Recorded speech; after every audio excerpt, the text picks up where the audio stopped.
आज महामहिम राष्ट्रपति श्रीमती द्रौपदी मुर्मू पश्चिम ओडिशा संबलपुर जिला रेड़ाखोल पहुंची भूमिपुत्र महिमा धर्म प्रचारक तथा संत कवि भीमभोई जन्मस्थान मधुपुर उपट स्मृतिपीठ कंदरा एवं तांकर बाल्य जीवन कटिथिबा कांकणपड़ा स्थित स्थान गुड़िक राष्ट्रपति आसी परिदर्शन करथिले। तांको सहित केंद्र शिक्षा और दक्षता विकास मंत्री धर्मेंद्र प्रधान और राज्य मंत्री रीता साहू जोग देथिले। अपराह्न 3टा बेले महिमा धर्मर उपासक मानक द्वारा रेढ़ाखोल सरस्थित मिनी स्टाडियम ठारे आयोजित श्रीमती द्रौपदी मुर्मू सम्मान सम्बर्धना सभारे महामहिम राष्ट्रपति समेत केंद्र शिक्षा और दक्षता विकास मंत्री धर्मेंद्र प्रधान एवं राज्य मंत्री तथा बीजेपी विधायक श्रीमती रीता साहू जोग देथिले। नाट्यदेलु रवींद्रनाथ प्रधान की रिपोर्ट एमएस न्यूज। मंत्री श्रीमती रीता साहू मंचासीन बाबा श्री आनंद चंद्र दास, श्री सौभाग्य चंद्र दास, अरुण कुमार राउत, श्री प्रभाकर दास, बाबा श्री चक्रधर प्रधान, उपस्थित प्रतिनिधि मंडली, भद्र मंडली, साधु संतगण समस्त को नमस्कार, जुहार, जय जगन्नाथ।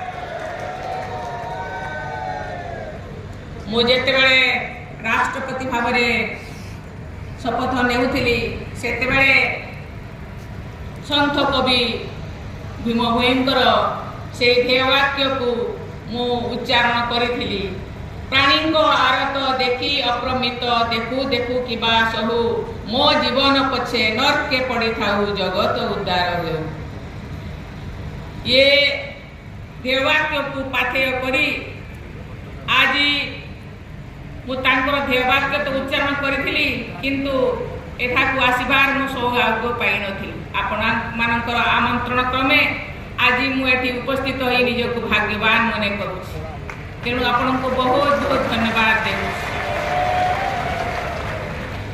सर्वप्रथमे मु संत कवि भीमभोई को विनम्र प्रणाम जनाऊछि। एठारे आपण मानक गणरे उपस्थित होई मु बेस आनंदित अनुभव करूछि। आज दिनटी मो पाई एक स्मरणीय दिन हो रहिबो। संत कवि भीमभोईंकर बाणी और आदर्श मो पाई सर्वदा प्रेरणार और उत्स हो रहिबो। राष्ट्रपति भाव में शपथ ग्रहण कला परे मोर प्रथम उद्बोधन में मु एक कथा जो कही आज मध्य ताकू पालन करने चली मु प्रतिज्ञाबद्ध हो जाइछि। यार अर्थ हिंदी रे बुझाई कहला परे पार्लियामेंट रो सेंट्रल हॉल रे करतालीर गुंजन सृष्टि होइथिला। मानव कल्याण पाई निजको उत्सर्ग करिया एही कवितार मर्म थिला।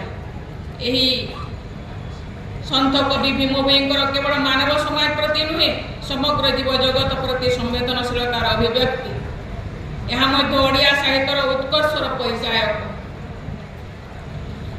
एटाको आसवा पूर्व प्रथमे मधुपुर गाँव को जाई भीमभोई प्रतिमूर्ति रे पुष्पांजलि अर्पण करिवार मु सुजोग पाइछि।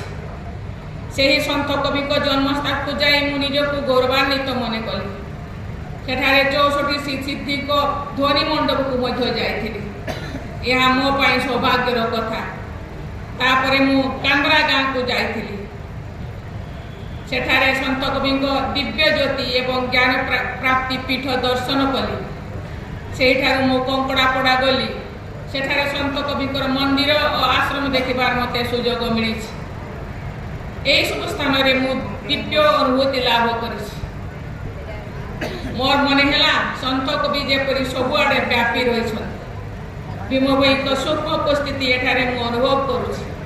आगे तांकर दयाद एटे बहु परिमाण तांकर अनुयायी तांको बहु परिमाण एठे उपस्थित होइछन। सजन मंडल संत कवि भीमभोई साधारण परिवार जन्म थिले और असाधारण व्यक्तित्व नहीं। तांकर आनुष्ठानिक शिक्षा दीक्षा किछि नथिला। पिलादिने से बिलबड़े बुली गाई चरौथिले। निज विषय रे से लिखिछन। से कथा से तांकर लेखनी रे से लिखिछंती। से लिखिछंती बुली थाई दिने नीति प्रतिदिने बस्या को संगते घेनी सुधा तृषा केते बोले जीवन बिकड़े पीऊ थाए झर पानी। से गाई चरेला बेले झरणा पानी पीउथिले। आउ चारिआडे से तांकर गाई मानकु नेकरी से बुलुथिले। तांको सहित बुलुथिले। আনুষ্ঠানিক শিক্ষা দীক্ষা বিনা সে উচ্চাঙ্গ সাহিত্য সৃষ্টি করা যাইপারে এবং তাহারি মাধ্যমে জগৎ